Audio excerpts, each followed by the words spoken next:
But I'm going to tell you something about why this is extremely powerful. Look on a chart of time. The building, you put it under contract for $1 million, right? You get the tenant to tell you, I'm interested, I want to sign the lease, they give you the letter of intent. The building increases in value to $1.5 million. Is that the first way to become instantly wealthy, yes or no? That's step one. Step two to become wealthy is the actual lease has escalations every year. So the lease increases every year. That means that's number two way to increase in value. Because you do nothing, rental income increases, the value of the building increases. Everybody got that? Now, 6 months before expiration of the lease, the tenant, Subway or whoever, calls you.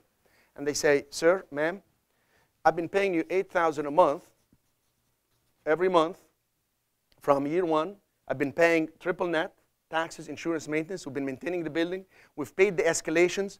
And now, it's almost going to be, the lease is going to expire within 6 months. And based on the lease, we have to tell you if we're going to renew or we're going to leave. And with the escalations, now we're paying you $11,000 a month. You understand? Because the 96,000 becomes almost 100, then the 100 becomes, everybody with me? Lease increases and it's compounding. So now, two possibilities. Possibility one, they tell you we want to leave. If they leave, isn't it fun? Because now you have a place that's up and running, remodeled based on a standard of a national operator, and you can now lease it for even more. That's the best way to get into a bigger tenant. And you have 6 months to 9 months to get another tenant because they must notify you before the expiration of the lease. And you don't need 6 months to 9 months. You need 6 days to 9 days if you're calling tenants. Everybody got that? Possibility two, they tell you, look, we're a national tenant. We already built rapport with the community. We're doing within 5-mile radius all the work. So we want to stay and want to renew the lease. Will you charge us more or less? What do you think? More or less? More, of course. And say, hey, listen, this is another jump. I'm going to charge you $13,000 if you want to stay.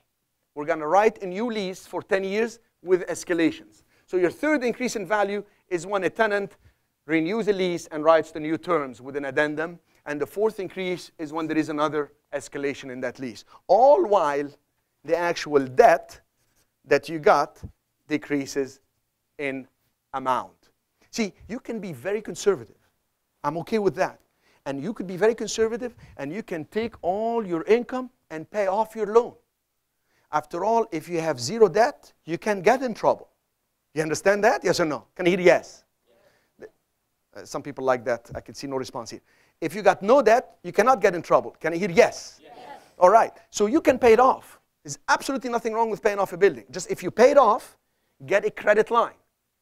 Because you will see other opportunities because you're in the game. So you can jump on it. You can lock it in, get another tenant, boom, increase the value. You see? Possibility two is you could be like me. I refinance right away. When I put the tenants, I refinance and cash out. Now, why do I cash out? I told you earlier what I do.